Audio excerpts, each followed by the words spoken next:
thank you guys for having me today. I'm super excited to be here. My name is Shameemah Davids, and I'm extremely passionate about sharing knowledge, upskilling people, and watching them grow in their careers in life. With that said, I'm going to speak a little bit about how that passion was ignited. Once upon a time, long, long ago, I decided to study architecture. But needless to say, I had no idea what I was in for. I was extremely clueless, right? The course was made up of a series of modules, one of those modules being CAD, so C-A-D-D, Computer Aided Drafting and Design. I was so bad at anything digital that in my first year, I was actually one of the 20 people who got sent to go for extra Microsoft Word and PowerPoint lessons. Really, no jokes. So with that said, like, you know, back in the day, we used to do the thing where you played outside, that thing with a big ball of fire in the sky and those fluffy things, that's the outside. Although the outside seems a bit dangerous these days, it's like tornadoes and earthquakes and things exploding, so maybe Fortnite is a bit better, so, you know. Another challenge I had to overcome was not being able to afford a laptop. Naturally, when you're bad at something, you obviously would want to practice some more so that you can improve, right? The CAD lab also wasn't an option to practice because it promptly opened at 8 and closed at 4 p.m. So as you guys know, with having a full day of lectures, you often can't even slot in anything else because we often work until 2 o'clock in the morning. You learn to nap with one eye closed, right? So it's a skill. And then, so eventually, I saved up enough money to buy this laptop. It was a second-hand laptop, and it was a laptop with a square screen. How many of you guys have seen a laptop with a square screen? It will probably show the age in the room, right? Okay. So, after getting this laptop, I was like, okay, coming to class, so chuffed with my laptop. Everyone's like, whoa, where did you find that dinosaur? I was like, what do you mean a dinosaur? So clueless about anything. Anyway, that was the nickname. Fast forward a few months later, tried to install Revit on the thing, motherboard fried. So I was like, back to square one, what do I do now? So I was like, okay, fine, we're gonna do, you know, barter and trade. I'll build models for you if you let me use your machine, because everyone knows we're building models at the last point of the design, not when we're supposed to be doing it, right? So, yeah. Fast forward, well, where am I? I lost my, yeah. Fast forward to my 4th year, I really wanted to turn this weakness of mine into a strength, or at least get better at it. I signed up to be a CAD tutor in the CAD lab, and I thought, what would be the best way to learn about the software? It would obviously be through other people's questions. If I could answer other people's questions, I would then be able to learn how the software thinks instead of just learning what buttons to push. And when you learn how the software thinks, you essentially become a better troubleshooter at anything because you're learning to think around the problem. Then in that time, I actually became really good at the troubleshooting piece in a short space of time. Fast forward another year after graduating, I received a call from the head of department asking me if I'd like to temporarily teach the first years CAD. So I was like, with every fiber of my being, I wanted to say no, because I was like, what does this snotkop know about, like, you know, putting a CAD course together, standing in front of a crowd, speaking to people. But nonetheless, I said yes. I think the reason why I said yes was because I knew what it was like not to understand, because I was that person who didn't understand. And I wanted to make a difference with the way I taught. 1 month turned into 3 months, 3 months turned into 3 years. A few years later, I was approached by another local university on LinkedIn to teach the 1st, 2nd, and 3rd years. Once again, I said yes against my better judgment because I had a full-time job, you know, just say yes for everything. You know, and at that time I was the BIM lead for a multinational engineering company, so there was a whole lot more responsibility. I had to coordinate multiple teams, massive teams of 60 or 80 people, and you know, it was really ginormous projects at the time. But I'm going to move on to my slides now. probably the part we should be. See, this is an excellent showcase of the use of technology. Use Word to tell someone not to switch your computer off. Okay. So, yes. Okay. Teaching excites me so much that I kid you not. One day, I was so stoked for the lesson I was going to give, right? I was getting ready, put my morning shoes on, leaves the house, gets to university. I'm like, oh my goodness, where are my shoes? So luckily, I had a gym bag in the car. I just walked around with like running shoes the whole day.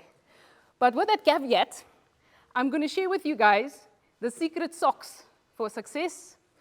Secret socks, yes, dad joke of the day. And creating opportunities in the BIM and digital realm as a young professional. So, to pay homage to AutoCAD, this I'll be teaching you about the 12 attributes of BIMing. See, attribute, yeah. Okay, so one of the most obvious things, which I'm sure you guys have seen over the last few days being at these courses, is that you obviously need to have a good sense of technical skills when it comes to staying proficient with digital technology. Because as you know, technology changes. You need to update your software on your cell phone every other time. So you need to stay with the trends and keep up with what the latest information is. Another thing that would be of benefit to you is if you are able to get into some programming or coding skills behind your name.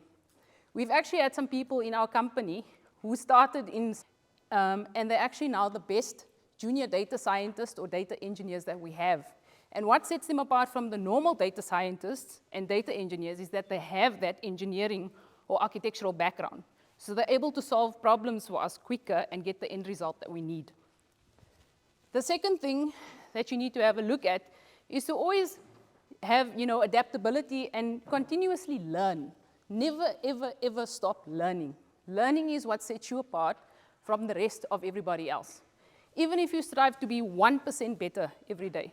So my day is extremely busy. What I always try and do is learn, even if it's something silly, like a new command on Revit, for example. I'll do that because it's something I didn't know. Or read an article on something that piques my interest. You need to have that growth mindset. And even if you think you know something, listen. You will always learn something new because everyone's reality and perspective is different. The third thing is, while speaking about all the data stuff and paying homage to Richard's presentation on data, you need to have an analytical and data-driven mindset. So what data do you need and how are you actually going to use that data? You don't need everything all at once, which is what drives me crazy about some clients sometimes. Concept design, we want everything. No, you don't need everything. Just think about what you need. Collaboration and communication is extremely important because I think before people were so used to working in silos, whereas now you can't because you're having to integrate other people's informations and models into your design. And if you don't do that, you're going to end up costing yourself, costing the project, and costing the team. You need to obviously have innovative thinking and need to address innovative solutions to address challenges. Because often what you're going to find is you're going to find challenges that you've never come across before. And you're going to find challenges that if you go to Google, there's not going to be an answer. So how are you going to apply what you know to see your way around that problem? Another thing, probably, it is something that does come up. Often when you are in sort of a BIM or digital role, you often need to have a certain idea. You don't have to necessarily be qualified in it, but have an idea of what project managers do. Because you are going to be dealing with budgets. You are going to be dealing with deadlines. Like Richard said, they get more fun as you get into your career.